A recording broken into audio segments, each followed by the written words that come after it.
நமஸ்காரம். அபயாம்பிகை சதகம் பாடல் 5. தேனே பாலி சருக்கரையே தெவிட்டா அமுதே கற்கண்டே சீனியுடன் முப்பல சாற்றில் சிறந்த ரசமே செம்பொன் மலை மானே மடலே மடக்கொடியே வளர்ந்த வனமே திருவதன மயிலே குயிலே அன்பரெல்லாம் வாரி சொரியும் மணிநிதியே ஊனே என்றன் உயிருக்குயிரே உள்ளும் புறம்பும் உருமொழியே ஒளி சேர்க்கனக கற்பகமே உதித்த சுடரே திருப்பரமே வானே ஊனின் வலிக்கனலே வனமே பூவே வரைமகளே மயிலாபுரியில் வளரிசன் வாழ்வே அபயாம்பிகை தாயே மயிலாபுரியில் வளரிசன் வாழ்வே அபயாம்பிகை தாயே மயிலாபுரியில் வளரிசன் வாழ்வே அபயாம்பிகை தாயே. அபயாம்பிகை பாடல் விளக்கம் 5. அன்னையை பற்பல இனிப்பு பொருள்களாக சொல்லி மனமகிழ்கிறார். அதே நேரத்தில் ஒரு அரிய தத்துவத்தையும் அதனுள் அடக்கியுள்ளார். தெரிந்துள்ள பொருட்களை உபமானாக கொண்டு தெரியாத பேரின்பமாகிய பரம்பொருளை கற்பனையில் எட்டி பிடிக்கிறார். தேன் இதயத்திற்கும் பால் உடலிற்கும் சர்க்கரை நாவிற்கும் சுவை தருவது, அதாவது மனம் காயம் வாக்கு அழிவில்லாத பேரின்பமான முக்தி ஆனந்தத்தை அடைய வேண்டுமானால் அன்னையின் திருவடிகளை மனதால் நினைத்து அவளை வாக்குகளினால் போற்றி அவள் திருவடிகளில் விழுந்து உடலினால் வணங்க வேண்டும். அன்னையின் ரூபமோ தேனினும் பாலிலும் இனியது.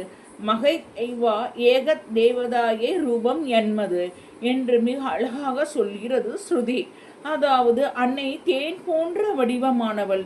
தேவிக்கு செய்யும் 64 உபசாரங்களில் அமிர்தாச வசசகம் என்று ஒன்று. அமிர்தமாகிய தேன் நிறைந்த கிண்ணம்.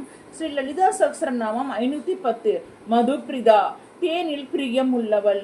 இங்கு பட்டர் அன்னையை தேனாக பாலாக சர்க்கரையாக தெவிட்டாத அமுதமாக கற்கண்டாக சீனியுடன் கலந்த பழங்களின் ரசமாக எண்ணி படிப்பவர்களின் மனதை ஒரு இனிப்பு கடலாக மாற்றி விடுகிறார். மாணிக்க வாசகரும் கறந்தபால் கண்ணலோடு நெய் கலந்தார் போல சிறந்து அடியார் சிந்தனையுள் தேன் ஊறி நின்று என்று சிவபுராணத்தில் சொல்லுகிறார். தேன் ஒரு ஒப்புயற்ற உணவு வகை. பரநாணம் என்பது மதுத்யா என்று கூறப்படுகிறது.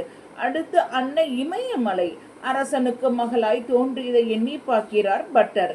அழகால் மயிலை போன்றவள், இனிய குரலால் குயிலாக ஒலிக்கிறாள். வனத்தில் வாழும் கொடி போன்றவள், அண்டியவர்க்கு அளவில்லாத செல்வங்களை அள்ளி தருபவளும் அவளே. தட்சனின் மகளாய் பிறந்து வருந்திய அன்னை மலையரசனுக்கு மகிழ்ச்சியுடன் மகளாய் தோன்றினாள்.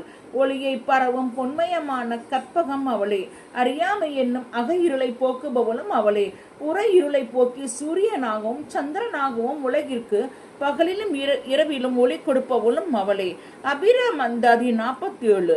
இரவு பகல் சூழும் சுடருக்கு நடுவே கிடந்து சுடர்கின்றதே என்று சொல்வதும் காண்க. அன்னையே உடலாகவும் உயிருமாகி நிற்பவள். திருமூலர் உள்ளம் பெருங்கோவில் ஊனுடம்பு ஆலயம் என்பார்.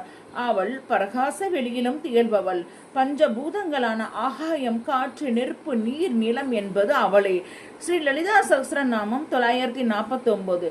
பஞ்சபூதேசி பஞ்சபூதங்களின் சத்தா ரூபமாக அன்னை இருப்பதால் அவைகளுக்கு ஈஸ்வரியாக சொல்லப்படுகிறது. இப்பாடலின் கருத்து யாதெனில், பிறவிகளில் அரிதான மானிட பிறவி எடுத்துள்ள நாம் அன்னையை மனம் வாக்கு காயம் ஆகிய 3 எப்போதும் தியானித்து அவளுடைய திருவடிகளில் ஒன்றிவிட வேண்டும் என்பதே. அபயாம்பிகை தாயை எண்ணி எண்ணி உருகும் அபயாம்பிகை பட்டர் பார்க்கும் பொருளாகிய அன்னையும் பார்க்கும் தானும் பார்வையும் ஒன்றி போகும் நிலை அடைந்து தன்னையே மறைக்கிற இந்நிலைதான் திரிபுடி ரகிதம் என்பர்.